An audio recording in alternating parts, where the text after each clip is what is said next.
नमस्कार मित्रांनो, रॉयल शेतकरीमध्ये सर्व शेतकरी मित्रांचं हार्दिक स्वागत.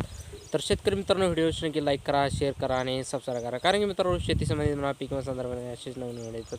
तर 10 जिल्ह्यातील शेतकरी मित्रांची आनंदाची अत्यंत आनंदाची बातमी आहे की 2025चा पीक विमा हा 10 जिल्ह्यातील शेतकऱ्यांना मिळणार आहे. तर त्या जिल्ह्याची माहिती तर आपण तालुका न्याय व महसूल मंडळ न्याय घेण्याचा प्रयत्न करणार आहोत. तर कोणत्या कोणत्या पिकासाठी किती कर्ज मिळणार आणि काय मिळणार, तर खरीप हंगाम कोणकोणत्या जिल्ह्यामध्ये मिळणार, तर या संदर्भात 10 जिल्ह्याची संपूर्ण माहिती आपण या व्हिडिओच्या माध्यमातून जाणून घेणार आहे. तर आपण पाहायला गेलं तर खरीप हंगाम 2025चा पीक किंवा सरकारच्या माध्यमातून सांगण्यात आलेलं असेल तर तुम्हाला एक 10 जिल्ह्यामध्ये जे काही जवळपास 8 एप्रिलपासून शेतकऱ्यांसाठी खात्यामध्ये खरीप हंगाम 2025चा सरसकट पीक विमा वाटपाची शक्यता आहे. तर प्रत्येक जिल्ह्यातील माहिती त्या जिल्ह्यामध्ये कोणत्या जिल्ह्यामध्ये शेवटपर्यंत बघायचं आहे. आणि व्हिडिओ कुठेही स्किप करू नका, शेवटपर्यंत बघा. आणि तुमच्या जिल्ह्याची माहिती असेल तर तुम्ही नक्की बघायला विसरू नका. तर पहिला जिल्हा आहे तो म्हणजे हिंगोली जिल्हा. आणि एकंदरीत हिंगोली जिल्ह्यामध्ये 5 तालुके आहेत आणि 5 तालुक्यामध्ये शेगाव असेल, करमपूर असेल किंवा हिंगोली असेल किंवा असे एकंदरीत 5 तालुके आहेत. आणि 5 तालुक्यामध्ये हिंगोली जिल्ह्यातल्या 5ही तालुक्यात 30 महसूल मंडळामध्ये फक्त असेल तर सोयाबीनचा असेल तर त्या पीक विमाचा भेटणार आहे. तर 50% पीक विमा जास्त पीक विमा मिळणार आहे.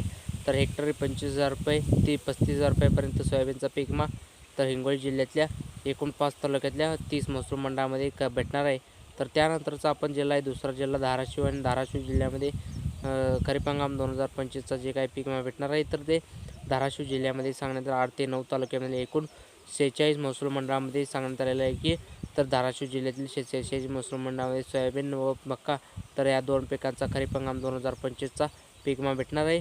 तर आज आपण 8 एप्रिलपासून याचं वितरण होऊ शकतो आणि बऱ्याच साऱ्या शेतकऱ्यांचं कॅल्क्युलेशन करण्यात आलेलं आहे. तर दिसायला सुरुवात झाली आहे. त्यानंतरचा जिल्हा आहे तिसरा जिल्हा परभणी. आणि परभणी जिल्ह्यामध्ये जे काही 50% जास्त नुकसान दाखवलं ते तर परभणी जिल्ह्यामध्ये एकूण 9 तालुके ते 9 तालुक्यातील 52 महसूल मंडळामध्ये हे खरीप हंगाम 2025चा पीक विमा मिळणार आहे.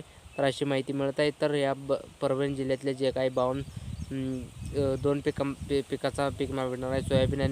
सोयाबीन आणि मक्का या 2 पिकामध्ये भेटणार आहे. तर हे नुकसान आहे. तर परभणी जिल्ह्यामध्ये 22,000 रुपयापर्यंत पीक विमा असा मिळू शकतो.